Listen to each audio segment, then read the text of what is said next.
back at it again. Here we are, modified family. I have some 2000 grit sandpaper, some PB blaster, and I'm gonna wet sand these cylinders, just hoping to clean up a little bit more of the rust that's in there on this project. And then when we can get this engine up on one of the available engine stands, they're both currently full. GSR bottom end over there, B16 over there.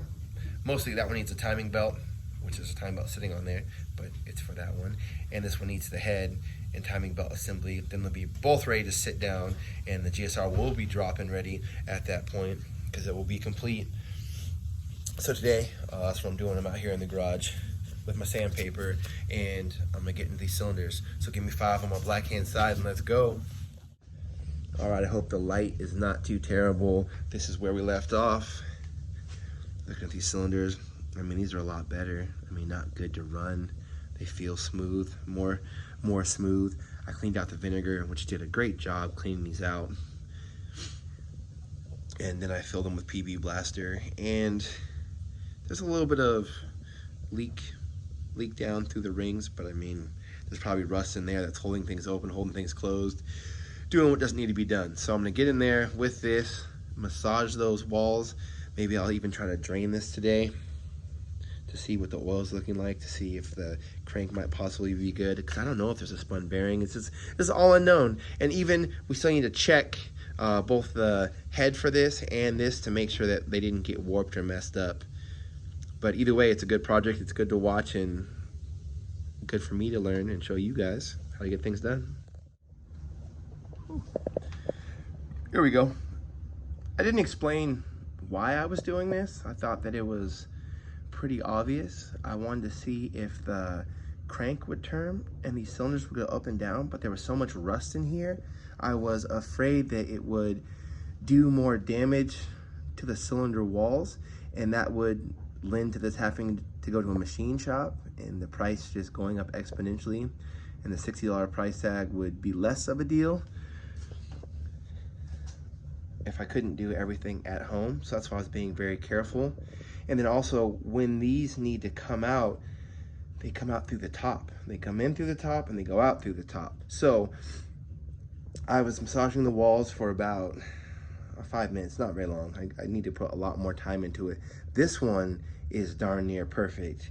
It's just smooth all the way around this top and all the way down. Minimal, maybe a little bit more massaging down here to get that cleaned up.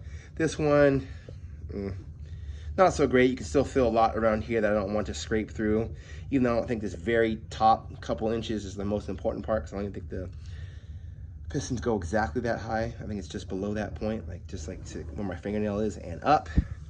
This one, pretty darn rough. You can probably see how strong that is. I put on my light with this just so you can get a better view. Sorry about the glare a little bit.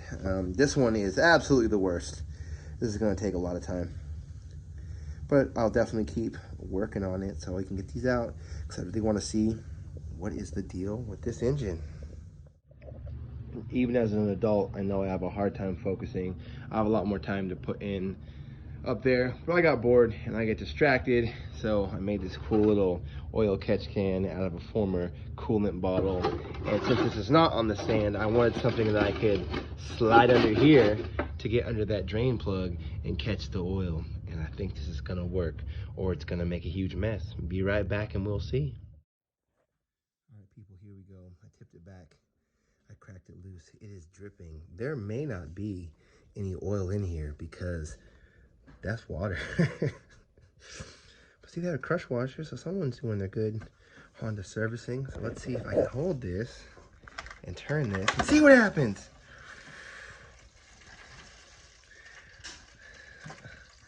I also hope that this container is big enough to hold all the liquid that's in here.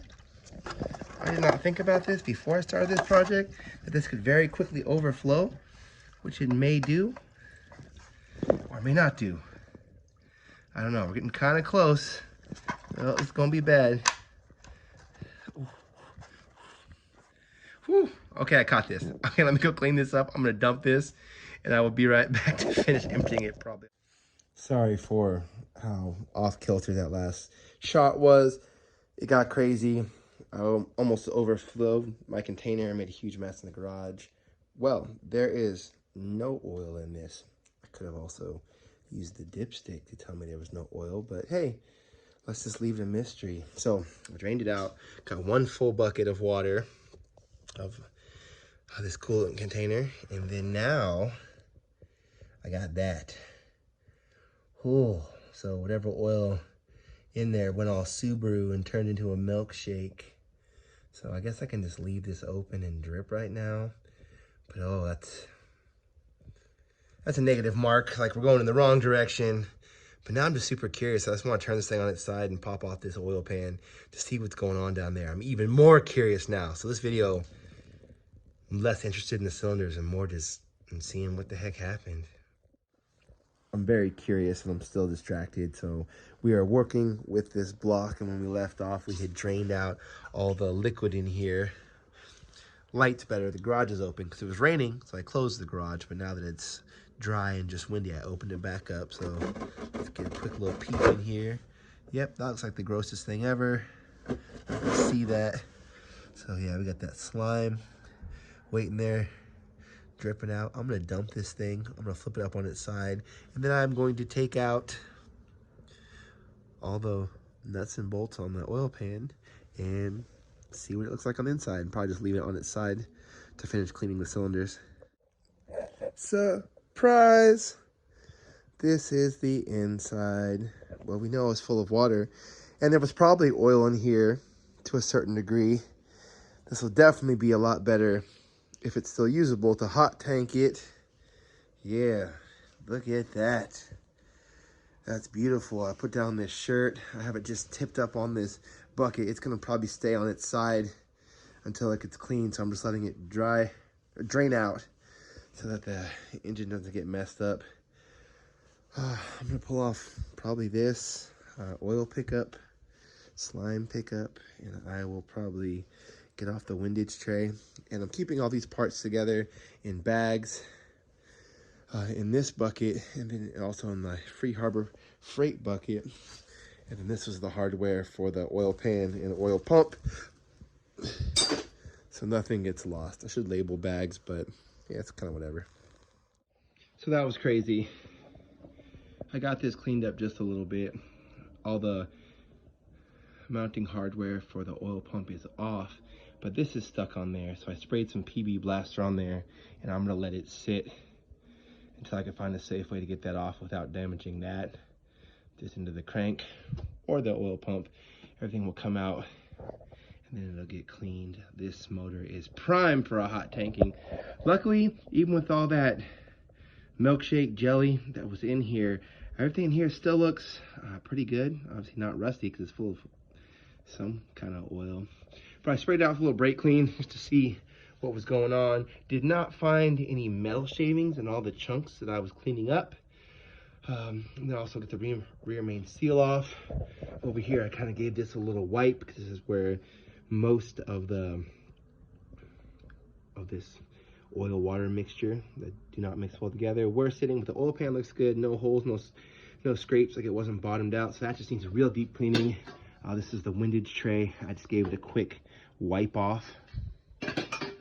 Same thing with the oil pickup. It's still somewhat draining out of the bottom, so it's just sitting here out of the way getting clean. So definitely want to hot tank all these things. Probably not that. I can clean that separately, but I'm probably put the oil pickup, the windage tray, and everything in here. Maybe even the valve cover I'll put in the big can by itself. Since I have nothing else to hot tank, I will maximize the space in there. I just need to seal up that trash can. That was definitely an adventure. I was glad to get all that done. It's like a roller coaster of ups and downs of things I find. When I got this motor, I was so pumped, but I'm pretty sure I lived in an apartment, so I didn't have my own garage like this to do everything in. But even then, I should have still opened it up, drained it, seen that there was water in there from probably sitting outside in the open in the rain and the elements. Got that out of there, maybe put some sort of like cleaner into the oil passages that would sit and permeate and help loosen things up, like maybe the PB Blaster, or just even just filled up with motor oils, clean motor oil, because that's cleaning itself. Or maybe ATF. ATF has a lot of detergents and solvents in it. Let's put some of that in there and let it soak so that everything would be more apt to come apart when I got down to it, and it could have sat and been stored for years as it was. So that was like the teardown number 3. I think the first one we got a few things off, and I snapped that 14mm snap-on socket. So that was like the first video. The second video, I think we were able to get the head off because we started hot tanking the GSR head and the B18a1 head together, and those are both done in here and clean. And this is, I guess, the third part of that, where I just really went through the head, was working on those cylinders. I think I did a separate cylinder video where I was cleaning them, and I showing what it had looked like after the vinegar, clean them up a whole bunch. So I still need to take more time to clean those up, but now that the bottom is open, I can crack loose all of the rod caps. Yeah, that seems right. Yeah, the rod caps, and then it'll start to allow me to get primed for taking the pistons out, but I still need to clean up those walls. All right, Modified family, peace until next time. No good deed goes unpunished, shame on me.